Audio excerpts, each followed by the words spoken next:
Hey everybody, this is Darren from Auto Delivery, and what I have here is the 2025 Lexus NX450h plug-in hybrid. And this is the executive package in Cloudburst Gray. I'll be explaining all the features to this car, and for your convenience, there will be timestamps below, so you can get your questions answered fast. If this video helped you out in any way, please help support the channel by pressing the like button and subscribe button, and share it with a friend. Let's get right into it. So starting off, we have 3 keys for this executive package, 1 wallet key and 2 fobs. If you don't have that trim, then it won't come with a wallet key. At the back here, there's a button to press the trunk open. It's a rectangular button, so you can feel that. And as it opens up, you're going to notice that there's a couple accessories inside that comes with this car. And as you can see, there's one hook here, in case you want to hang anything on, and there's a hook on the other side. At the bottom of this, you're going to see extra storage. So one side's for the battery and the other side is for the charger. There's also a little bit of storage at the back in case you want to hide anything there, but you don't want to take it out of your car. Under this cover, you're going to see a battery. Alright, so if you wanted to do anything like a trickle charger, that's where you'd go to for that. So let's start from the buttons here. That button right there is to just close the trunk. So you can just press it, it closes. Now, if you wanted to set the height, just press and hold. When you press and hold, it'll make 3 beeps. And then later on, next time you open it up, it will only stay to this height. Now to reset it, manually push it up, then press and hold until you hear 4 beeps again. And then the next time you open it back up, it will go to the height that you just set. Just like that. And we have a button on the right. So this button over here is to actually press, and you'll hear a bunch of beeping. It'll just beep once, twice, you grab your stuff, and then just walk away. Once the trunk closes, then it will lock automatically. As for charging, all you have to do is just plug your charger right in. And to prevent anyone from stealing your charger, all you have to do is just lock your car before you leave. Now, if, for example, you come back, just touch that right there, and then it will unlock the car. Once the car is unlocked, you can safely remove the charger. And then just put the cap on to prevent any water from going inside. As we get to the passenger door, when we pull it open, you'll notice the ambient lighting on the side. Looks pretty nice. Inside, nice and spacious. We have rubber mats over here that connect in the middle. At the back, you're going to have heated seats for both passengers and USB Type-C for charging. Now, how do you fold the seats down? Very simple. You see this latch right over here. You grab it, you pull it down, and it's flat. When you switch back up, you hear one click, and that's actually just one click, but there's actually 2 clicks that you can have by pulling it up and pushing it back. So as you can see, you can actually recline the seat just slightly more. You can do the same on the other side as well. So just pull it up and push it. Now going to the driver door. As you notice, the handle's right here. Touching that over there is a little small dent that actually locks the car, and you can confirm that by looking at the mirrors. However, if you just touch the handle, you can open it up. But sometimes you have a friend on the other side. When you get in the car, what do you usually do, right? He's like pulling on the handle, so what do you have to do? Go find the unlock button and press it. However, here's a small trick for you to make it easier for you. So right now, the car is locked. Mirrors are folded, it's locked. All you have to do is touch the back handle, then all the doors will be open up, and that will help you save time. On the driver's side door, you're going to see these buttons right here. Pressing this button will electronically fold the mirror. However, notice how you press it again to fold it back out. If you do that, the auto button will actually turn off, so just make sure just to push it back for the light to be on. You can see left and right mirrors over here, so it's to adjust the mirrors, yes, but also they have this feature that actually tilts it back. So when you put the car in reverse, like so, the mirrors will tilt down. Now, if you don't like that feature, you can actually turn it off very easily. Now, instead of reading the manual to figure it out, all you have to do is just touch it again, and then when the light turns off, when you back up the car, the mirrors won't tilt down. So if that's a feature that you don't want, you can just disable it by making sure the left and right, the green light is off. Alright. So the 2 buttons near the driver's side, you're going to see a open gas cap. So you press on that and hold it, it'll just pop up just like that. Once you get up to it, opening it up, where would you put the gas cap once you're filling it up? You actually unscrew it and place it right there. Back to the driver's side, what we're going to see is that, well, that button unlocks the trunk. However, you got these two buttons right here. One brightens and one dims. So that one actually dims it. It can go actually pretty dim. I'm not too sure why you'd want that, but you can. And we're just going to brighten it back up just like that. However, there's a button down here, odometer and trip. So when you press it once, it's trip A, trip B, and then press and hold will actually reset it back to 0. The next time you press that button, you'll see this wrench. That is distance to service if you really want to push it. Alright, back to this handle right here. Yes, the signal handle. There's actually a button for automatic high beams.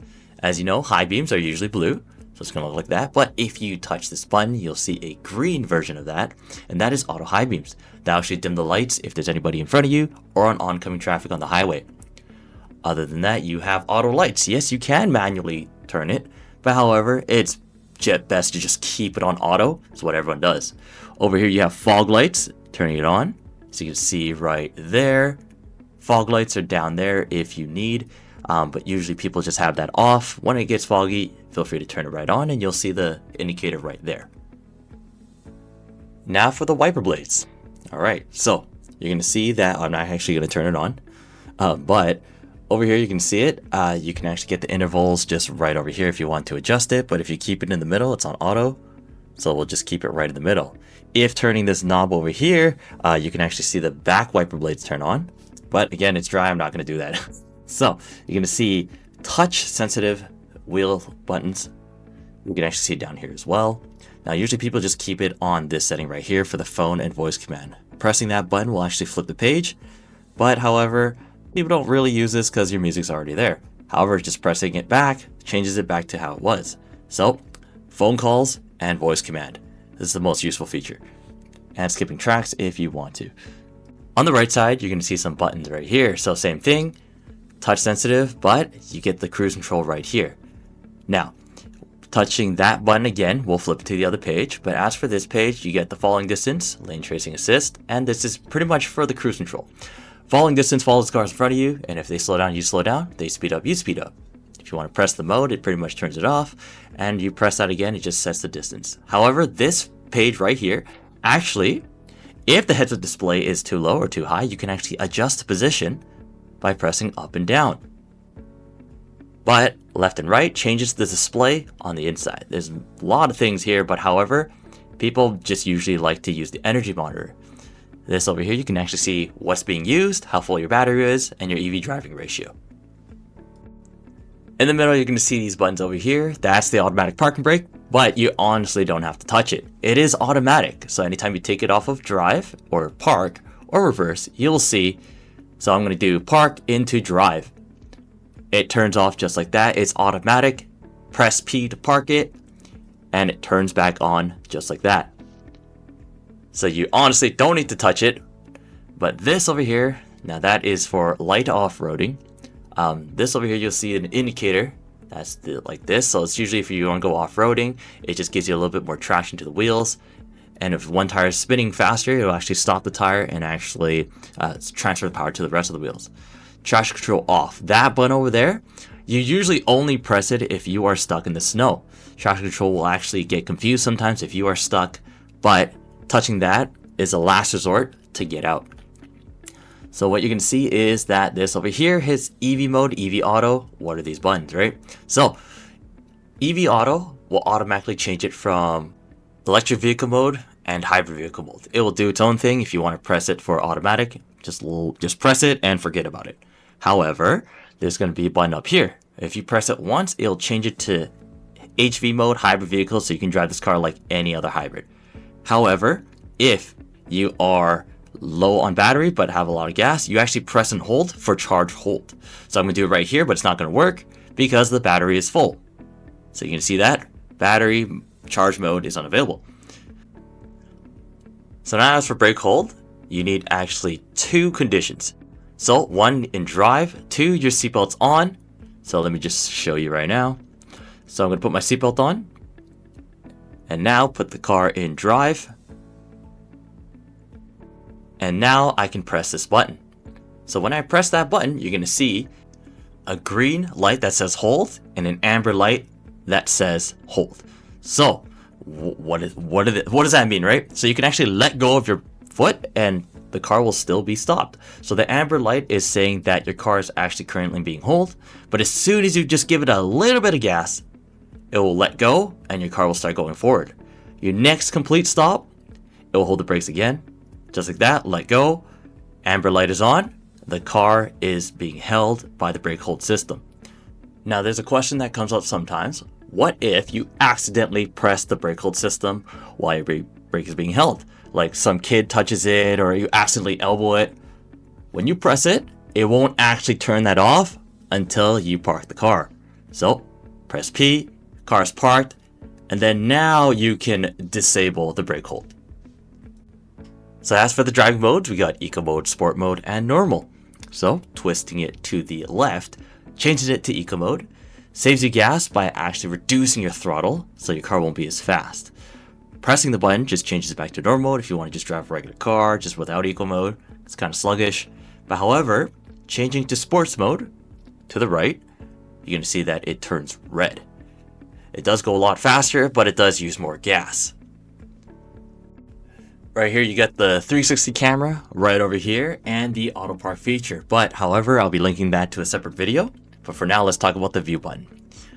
When you are in parked, when you press that button, you're going to see a 360 camera of your car like this.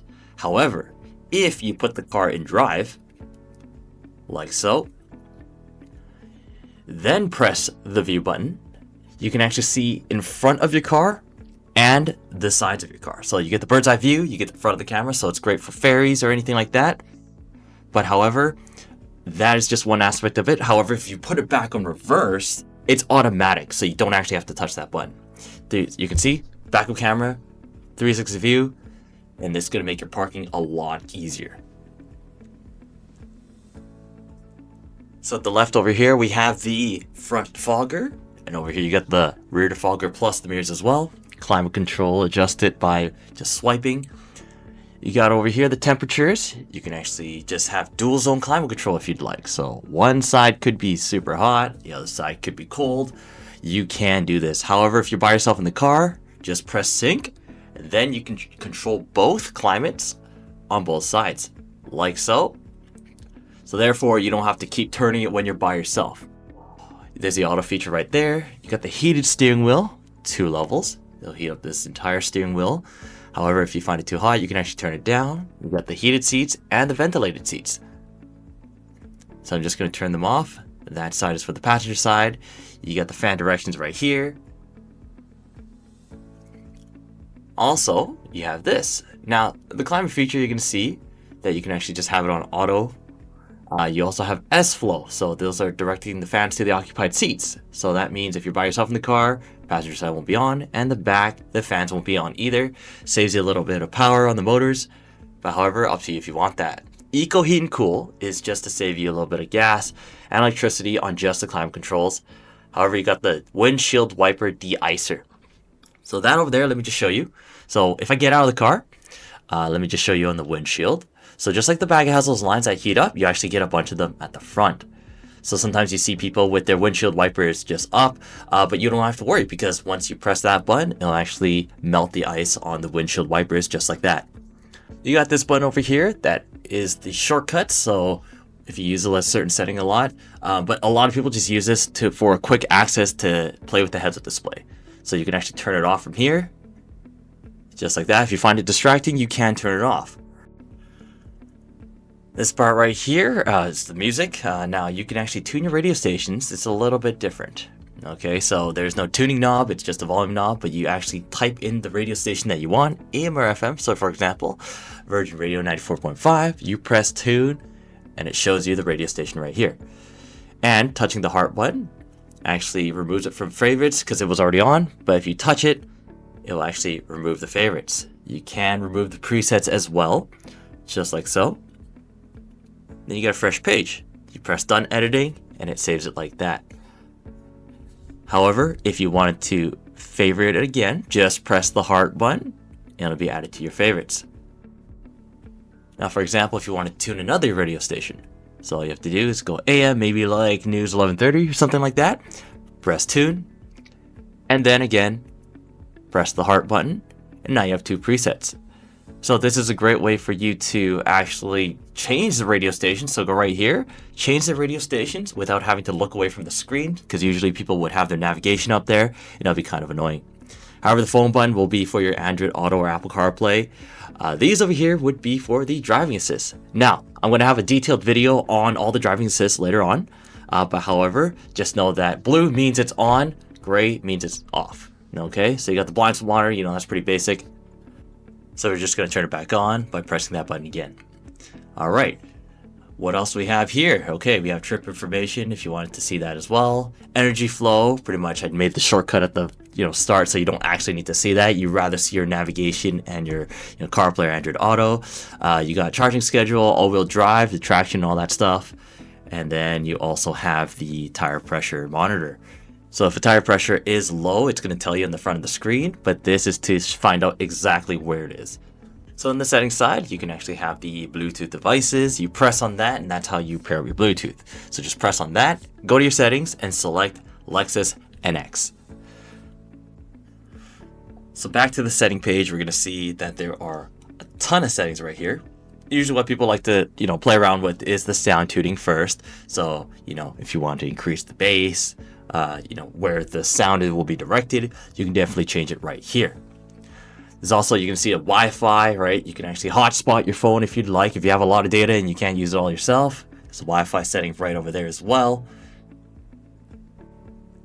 Vehicle Customize is where you can actually change your lights, your auto lights that turn off by itself. You can actually make it longer. Heads-up display over here, you can actually adjust the brightness or turn it off from here. Door control, so you can actually, change that as well. But however, illumination is what people like to play with.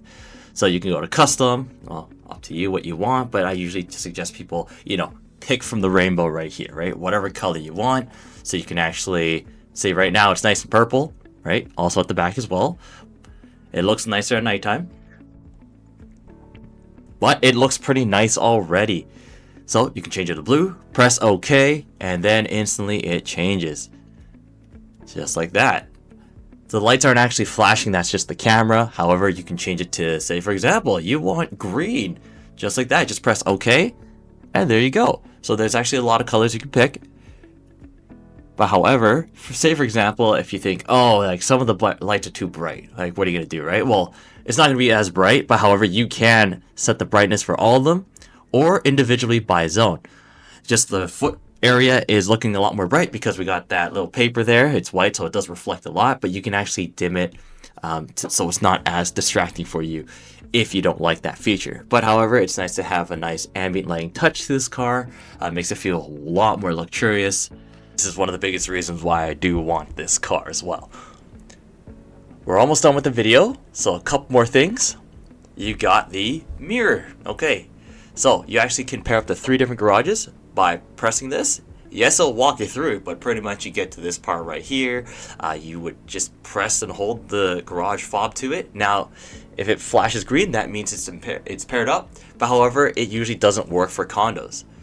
This over here is actually a camera at the very back. So if you have a really tall passenger or the back's just filled with suitcases, you can see right through the car. But I do recommend just drive like normal and just do this. However, these got, these buttons right here, it's actually to set the home link or to turn off the auto dimming. But usually just people just leave it as is.